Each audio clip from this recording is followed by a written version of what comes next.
दोस्तों, आप सबका हमारे चैनल बुद्धा स्टोरीज में स्वागत है। बुद्धत्व प्राप्त करने के बाद बुद्ध ने अपने धम्म की अंतिम रूपरेखा बनाई।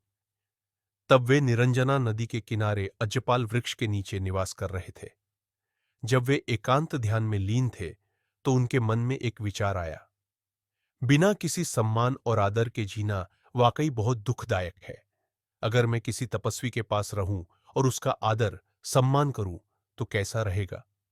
किसी तपस्वी का शिष्य होकर मेरे शील, एकाग्रता, ज्ञान, मुक्ति को और अधिक पूर्णता तक पहुंचा सकता हूं। लेकिन उन्होंने जान लिया था कि इस संसार में कोई अन्य तपस्वी नहीं है जो नैतिकता में मुझसे श्रेष्ठ हो और जिसके साथ मैं संगति कर सकूं, उसका आदर और सम्मान कर सकूं। इसलिए बुद्ध ने किसी तपस्वी का शिष्य होने का विचार त्याग दिया। बुद्ध के मन में और विचार आया, कैसे हो अगर मैं उसी धम्म का सम्मान और आदर करते हुए जीऊं जिसे मैंने स्वयं अनुभव किया है। उनके पहले के सभी बुद्ध महान धम्म का सम्मान करते हुए जिए। यह बुद्धों की विशेषता है।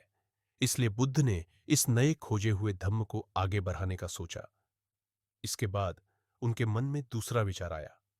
यह धम्म जिसे मैंने अनुभव किया है, वास्तव में गहन है, समझने में कठिन है, शांत है, उच्च है, तर्क के दायरे में नहीं है, सूक्ष्म है और बुद्धिमानों द्वारा समझा जा सकता है।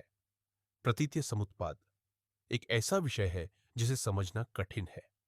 और यह निब्बान, सभी वासनाओं का परित्याग, तृष्णा का नाश, अनासक्ति भी आसानी से समझ में नहीं आने वाली बात है। अगर मैं भी यह धम्म सिखाऊं तो दूसरे लोग मुझे नहीं समझ पाएंगे। यह मेरे लिए थकाऊ और परेशानी वाला काम होगा। मैंने बड़ी मुश्किल से धम्म को समझा है। अब इसे घोषित करने की कोई आवश्यकता नहीं है। यह धम्म उन लोगों को आसानी से समझ में नहीं आता जो वासना और घृणा से ग्रस्त है। वासना से ग्रस्त, अंधकार में लिपटे हुए लोग इस धम्म को नहीं देख पाते। यह धम्म धारा के विपरीत है, गूढ़, गहन, समझने में कठिन और सूक्ष्म है। जैसा कि बुद्ध ने सोचा था, वे धम्म की व्याख्या करने या दूसरों को सिखाने के लिए तैयार नहीं थे। इसके कुछ कारण भी थे। जैसे कि बुद्ध ने खुद कहा है कि यह धम्म धारा के विपरीत है, गूढ़, गहन, समझने में कठिन और सूक्ष्म है। इसलिए लोग इस धम्म को नहीं समझ पाएंगे। दूसरा कारण यह भी हो सकता है कि प्राचीन भारतीय गुरु, खास तौर पर ब्राह्मणवादी गुरु, आमतौर पर दूसरों को शिक्षा देने में अनिच्छुक थे। जहां ये प्राचीन गुरु अपनी शिक्षाएं देते भी थे, वे आमतौर पर पूर्ण शिक्षा न देते हुए कुछ न कुछ रोक लेते थे। इस तरह यह स्वाभाविक है कि बुद्ध ने अपने नए नए धम्म की तुरंत घोषणा नहीं की।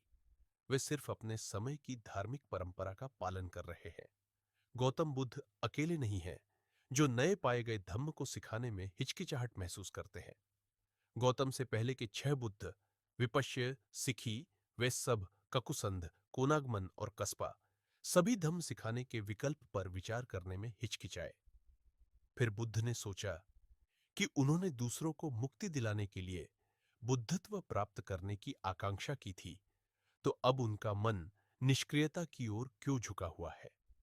अगर यह महान धम्म सिर्फ उनके पास ही रहेगा तो उनका, समस्त मानव कल्याण का काम अधूरा रह जाएगा। वे जानते थे, कुछ लोग ऐसे हैं जिनकी आंखों में पूरी तरह से धूल है। ऐसे लोग कुछ भी नहीं समझ पाएंगे। कुछ लोगों की आंखों में थोड़ी धूल है, वे लोग कुछ समझ पाएंगे। और कुछ विद्वान जागरूक लोग हैं जो इस धम्म को समझ सकते हैं। इसलिए समस्त मानवता के कल्याण के लिए बुद्ध ने पहले विद्वान लोगों को धम्म समझाने का फैसला लिया। दोस्तों, अगर वीडियो पसंद आया है तो लाइक और सब्सक्राइब करना न भूलें। धन्यवाद।